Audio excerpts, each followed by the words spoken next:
There's new information this hour about the suspect who is now charged with capital murder following the deaths of 10 people at the high school behind me on Friday.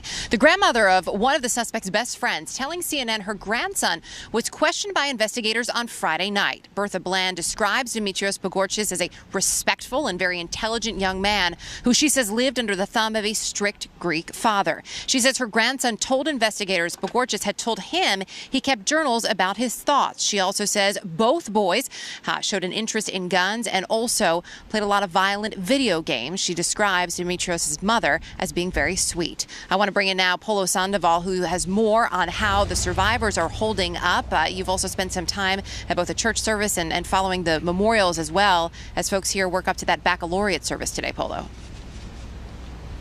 And that's happening right now, Erica, here at Arcadia First Baptist Church. We're only about a mile from where you are, just a mile away from where those shots rang out 2 days ago. And tonight, many of the members of the 2018 graduating class of Santa Fe High School are inside right now. The first speaker receiving a standing ovation just a little while ago. Tonight, it's the first time that many of these students may be seeing their friends since that shooting. This is obviously a very difficult time for these young men and women who woke up that Friday morning excited at the start of the graduating process, the ceremonies, the parties.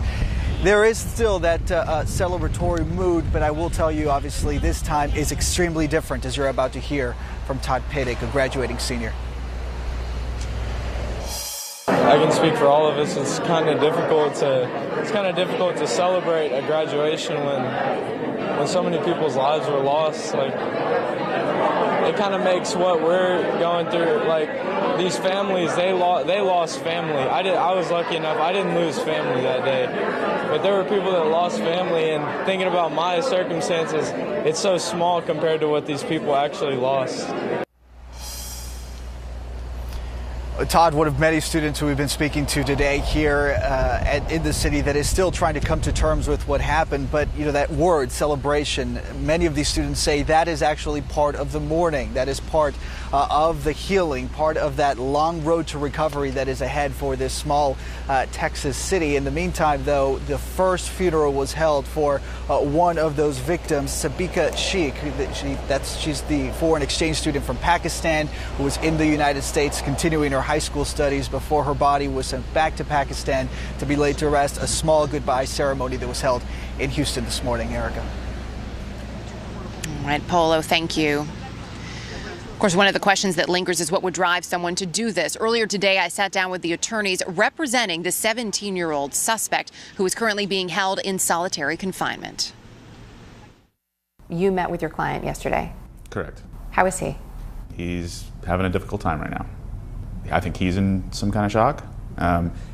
It's going to be a while before I can tell you more. There's some professionals that are going to have to be brought in to do some evaluations, and but it's obviously difficult circumstances. Is he remorseful?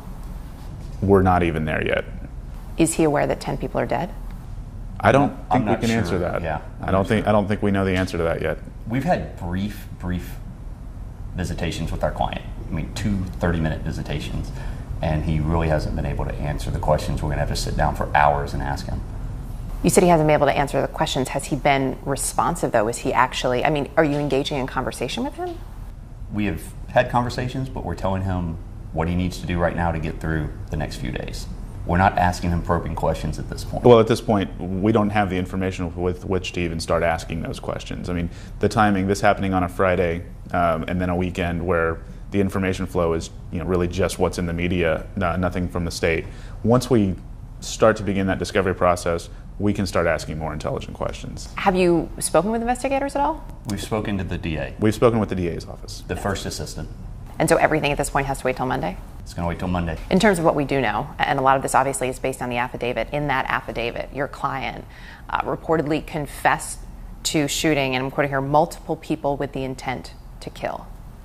Did he confirm that with you? He has not confirmed that, and at this point, we don't have the information available to confirm what's in the PC affidavit. So also in that affidavit is that he intentionally spared people he, quote, liked so they could tell his story. Same answer. We don't know at this point if that is accurate or not.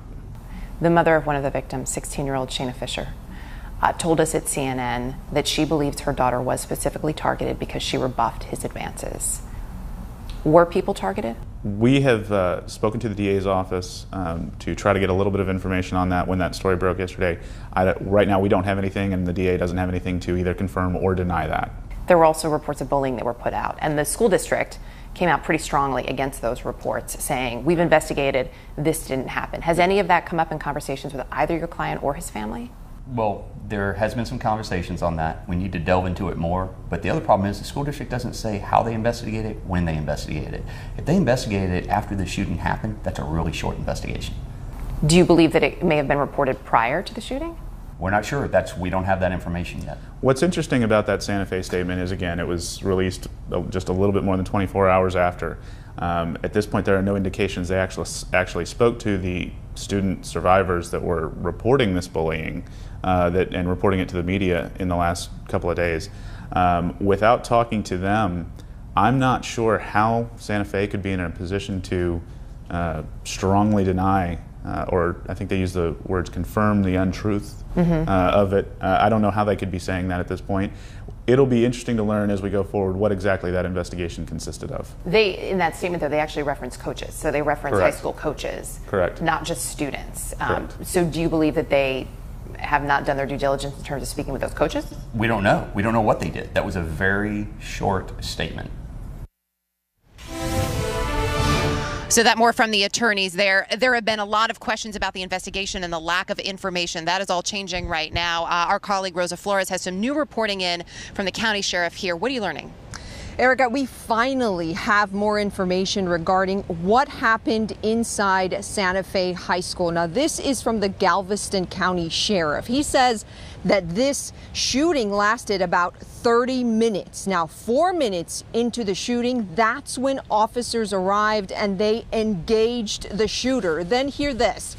There was a 25-minute gun battle. And when I say gun battle, we clarified this. There was crossfire.